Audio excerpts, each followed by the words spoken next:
सिद्धार्थ की माँ उसकी शादी किसी अमीर घर में कर ढेर सारा दहेज लेने का प्लान बना रही थी।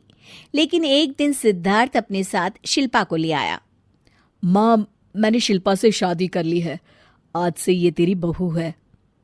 हाँ हाँ, वो तो ठीक है बेटा, लड़की दिखने में भी सुंदर है, लेकिन इसके पिता क्या करते हैं और क्या शादी का सामान पीछे ट्रक में आ रहा है? नहीं माँ, शिल्पा एक गरीब घर की लड़की है, लेकिन उसके माता पिता ने उसे बहुत अच्छी शिक्षा दी है। उन लोगों के पास शादी के पैसे नहीं थे और मैं इससे बहुत प्यार करता था, तो मैंने मंदिर में जाकर शादी कर ली। अब आप ना एक अच्छी सी पार्टी दे देना माँ। अच्छी सी पार्टी के पैसे कहाँ से आएंगे? और हाँ, मेरा घर कोई धर्मशाला नहीं है जो यहाँ फ्री में रहने खाने की व्यवस्था हो जाए। कैसी बात कर रही हैं सासू माँ? अब मैं इस घर की बहू हूँ, अब तो शादी भी हो गई। अच्छा होगा कि आप इस बात को मानकर मुझे अपना लें। इतना कहकर शिल्पा अंदर चली जाती है।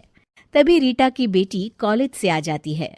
फैशनेबल श्वेता माँ को परेशान देखकर पूछती है, क्या हुआ माँ, इतनी परेशान क्यों हो?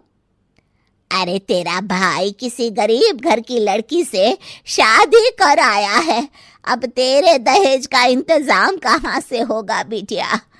और अब तेरी भी शादी दहेज की कमी के कारण किसी गरीब घर में होगी।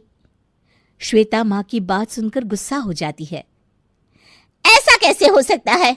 अगर भाई ने शादी कर ली तो कोई बात नहीं, मैं हूं ना, 2 दिन में उसे घर से भगा दूंगी। शिल्पा घर के सभी लोगों को रात में खाना बनाकर खिलाती है।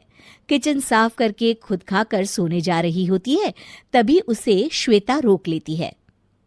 सुनो भाभी, तुमने ये जो जेवर पहने हैं ना, मुझे दे दो, मैं माँ को दे दूंगी, जिससे वो आगे मेरे लिए दहेज बनवा सके। ये मेरे गहने हैं, मेरे पिता ने मुझे दिए हैं। मेरी माँ ने एक एक पैसा जोड़कर बनवाए हैं, मैं ये किसी को नहीं दूंगी।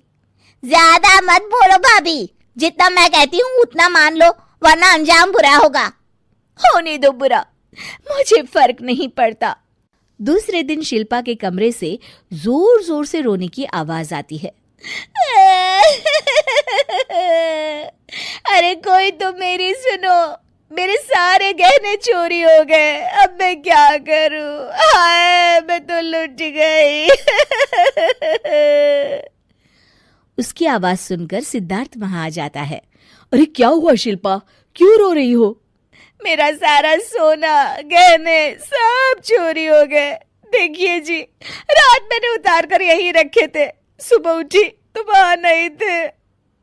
लेकिन हमारा कमरा तो बिल्कुल आखिरी में पड़ता है, बाहर से चोर के अंदर आने का कोई सवाल ही नहीं उठता। चोर बाहर का नहीं, अंदर का ही है जी। कल रात तुम्हारी बहन मुझसे मेरे गहने मांग रही थी, लेकिन मैंने नहीं दिए। उसने मुझे धमकी भी दी थी कि अंजाम बुरा होगा। ये कहकर शिल्पा दोबारा रोने लगती है कि तभी बाहर से श्वेता और रीटा अंदर आ जाती हैं। वाह भाभी वाह, क्या कहने, यही सिखाया है आपकी माँ ने आपको? अभी एक दिन भी नहीं हुआ और भैया को हमारे खिलाफ भड़काने भी लगी। अरे नहीं श्वेता, ऐसी बात नहीं है। बस तुम ये बताओ, क्या कल सच में तुमने शिल्पा से उसके गहने मांगे थे? नहीं भाई, बिल्कुल नहीं। मैं क्या करूंगी इन गहनों का? मैं तो वैसे भी गहने पहनने का शौक नहीं रखती। देखो सिद्धार्थ, अच्छा होगा कि तुम शिल्पा से ही पूछो, कहीं ये गहने अपने घर तो नहीं दे आई और इल्जाम हम पर लगा रही है। रीटा की बात सुनकर सिद्धार्थ शिल्पा से कहता है, शिल्पा, हमारे घर में कोई चोर नहीं है, बेहतर होगा तुम ही इधर उधर देखो, कहीं रखकर भूल गई होगी।